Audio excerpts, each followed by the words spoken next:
about. Draped up and dripped out. Know what I'm talking about. 2 in the morning. After you have worked your butt off to get where you're going.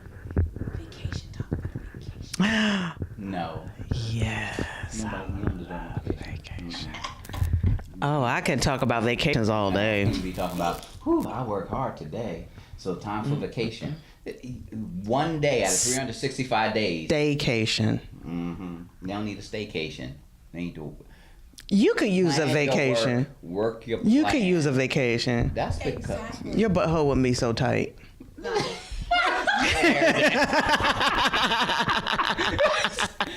Welcome back. You're tuned in to the Profit and Growth Hour here on WDRBmedia. The voice of the community. I am Dr. Business. And I'm going on vacation. I am guns. That's greatness under no stipulation.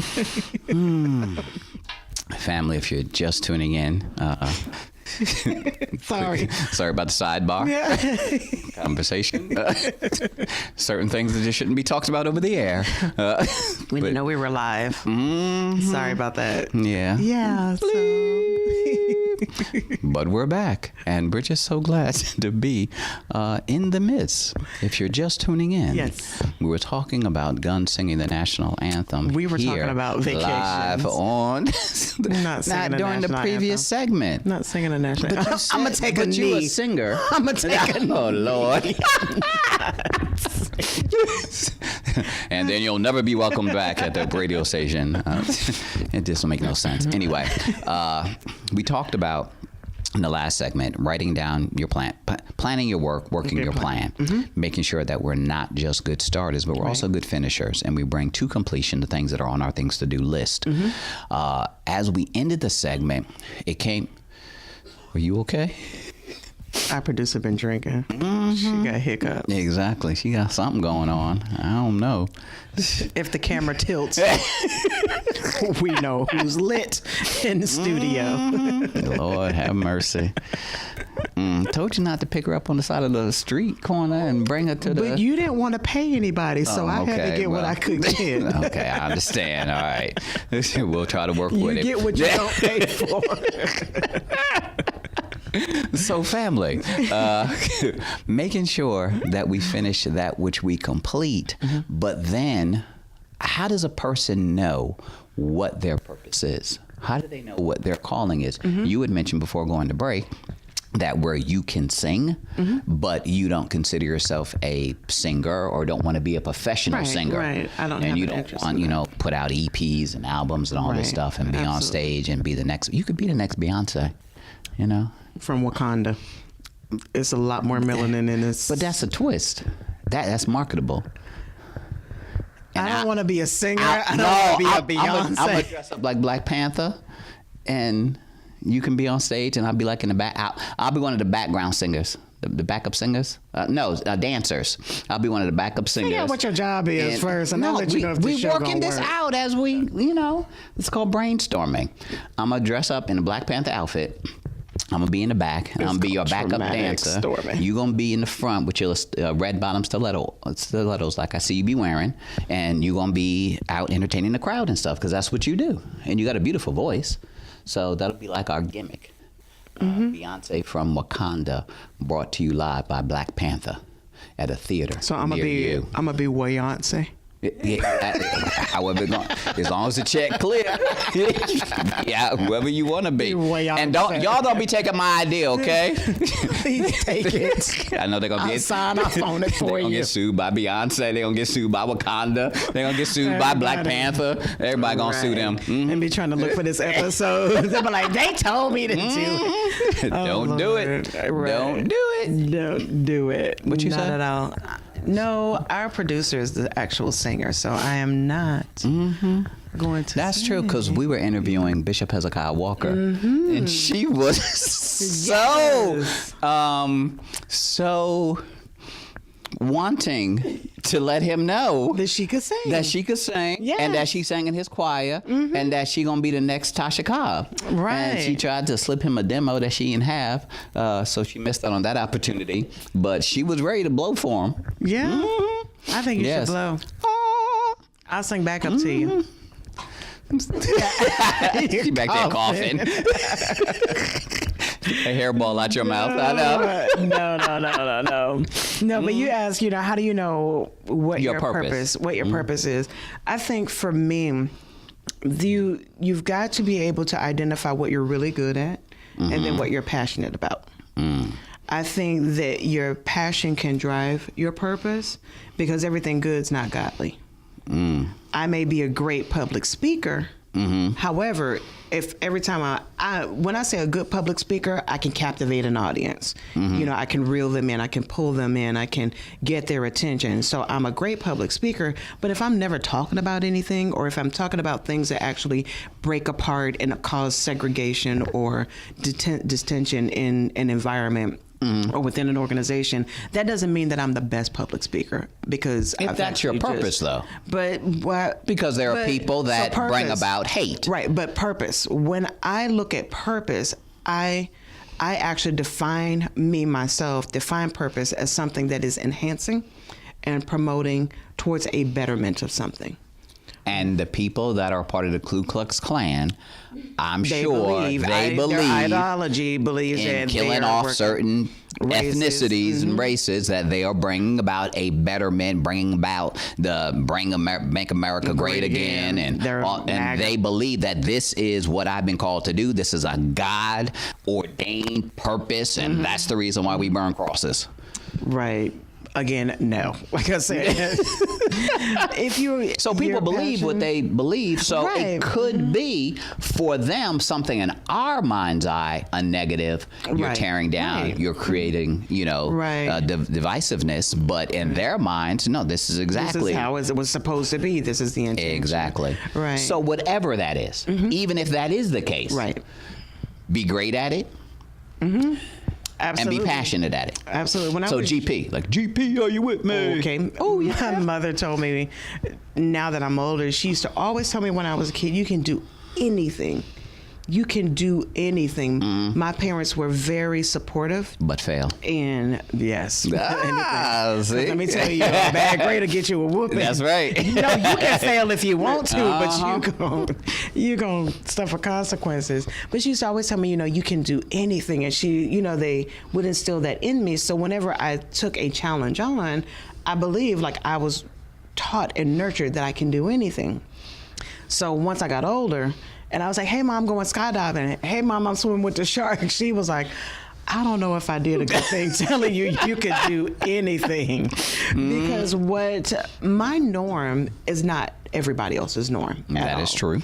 My norm in coming from a military environment, which has allowed me world travel, coming from a government diplomatic position, which has allowed me to be completely immersed in other cultures for years, I have a very broad scope, and I'm a very outside of the box thinker just because of the experiences that have cultivated me for who I am today.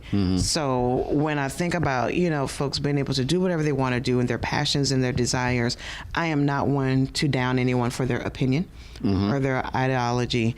I actually worked with a supervisor once, and I had to ask, are you racist or sexist? Because if I know what you are, I can handle you better. I'm both. Right. And I was able to manage my expectations a lot more. And it created a better working environment. One, I love the work that I did. He was great at the work that he did in the support role. Just how we collaborated personally and how I saw him interact personally with others, some that were not like him. I just needed a clear understanding so that I knew how to manage my expectations when it came to working with him. So we can work together, but we're not going to sit here and share lunch. I'm okay with that. Your work impacts mine and mine impacts yours, but we're making a difference in lives. I can share that. Not many people can do that. That's not normal. Because if you racist or you sexist, I want you out. I'm going to HR. I'm going to do this. I'm going to do that and whatever else. And I would rather have him in position doing what we both did best, making a difference, than the risk of taking somebody else on because I'm uncomfortable. We don't have that same, blend and merge. So, and that's called being adaptable. Because sometimes what makes you feel uncomfortable may not make somebody else feel uncomfortable. Right. So what's not welcoming to you may be welcoming to somebody else because they've never had that level of attention.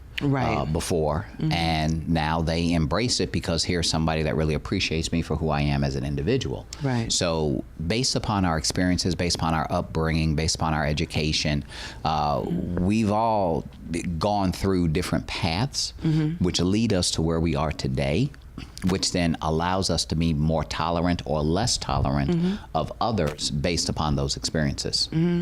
Dr. Bizness, from your youth, what do you think is one sole thing that has cultivated you into who you are today? Like, my travels have cultivated me into who I am and my thought processes. My mommy and my daddy's work ethic. Daddies? You don't know which one? No, you don't know which one for sure? It was the apostrophe S. It was possessive. My daddy. Oh, okay. My mommy and my daddy's work ethic and the career paths that they chose. My mom was an accountant. So she was very much into the numbers. 1 + 1 = 2. I don't care what you say. So she was very return on investment, very investment minded, very much saving for a rainy day, very much methodical in how she did things from a budgetary perspective. I picked up on that. I embraced that. Okay. My father, on the other hand, is an entrepreneur. He was a general contractor, 30-some odd years, owned his own businesses, built houses, the whole nine. He had the nerve to try to get me into that industry. I'm like... To build a house? Yeah. Be bringing me on the... Exactly. That's what I showed him my hands. I was like, these hands don't swing hammers, nails, none of that kind of stuff. He's like, man up, man up. You need to be outside some more. I'm outside, I'm wheezing and sneezing. I got allergies and stuff, so I'm out there just snotting all over the boards and whatnot. And then one day, I got this splinter from a treated wood. My hand blew up. They had to bring me to the hospital, do a biopsy. It was this area in my hand here. And I had a conversation with mom because I knew my mom. She was all methodical. I was like, we're going to sue the business. Now, I was like 14, 15. This is your dad's business. Yes, but it was the insurance company's money. So I'm like, Mom, we can get paid to work with me. We can sue the business, and then the insurance company step in. He had workman's comp and all that stuff. I don't know if I was supposed to be on the workplace because I was underage. Shh, don't tell nobody. Right. So that might be a red flag. But but she was like, no, baby, we're not going to do that. But I was like, but, you know, insurance company, they got the marble floors, the little chandeliers and whatnot. We can get paid. You know, just have me. You know, I cry a little bit and everything. And, you know, woe is me. And, you know, we're going to work this out. But it just didn't work out that way. But I never embraced the outdoors carpentry, manual labor thing. But his entrepreneurial spirit, mindset, taking nothing. Here's this land. It got trees on it. Everything from clearing the land to building foundations, to creating structures, to analyzing architectural plans, and taking nothing and creating something with it. I embrace that with the accounting prowess of my mom, combined the two together, and that's how I became Dr. Bizness. Exactly. Awesome. Awesome. It works really, really, really well. I had a wonderful childhood. I had great parents. They instilled in me wonderful qualities. Stayed in the church. I was a church boy. I was a good boy. They didn't have a lick of trouble out of me. He didn't get caught. No, I was a good boy. He was good at not getting caught. Really was. Now, look at this now I want to be bad, but back then I was really good. Too good. I was like, all the things, all the shenanigans I missed out on. You know, different parties and stuff and whatnot. I didn't engage in any of that. So, and that's good. You know, I know, because I probably would have had 50 babies by now or something. Oh, but Lord. And now one out of wedlock. So, you know, and Dr. Bizness would have had a whole different meaning behind That's right. It would have been completely different. Yes. About the business. I got something for you. No, sir. No. Well, that's good. Let's see how you can scream. Huh? Well, okay then. All right. My father, being military, same thing with the work ethic. I really appreciate. It's funny because my mother was an only child, and my father was one of many, and he was a twin as well. Your father was a twin? Yeah, my father's a twin. Is the twin alive? No, he just recently passed about 2 years ago. Oh, okay. Yeah, James Leslie and John Wesley.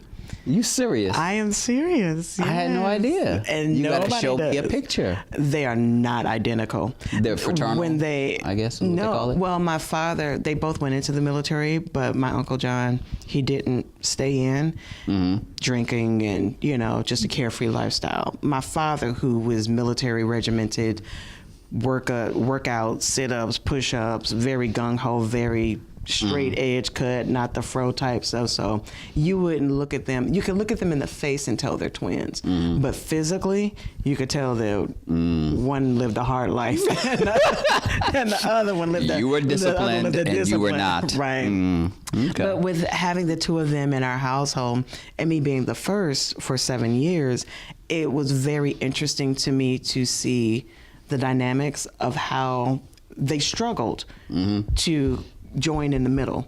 My mom believed in whatever I want, I can get because she was an only child.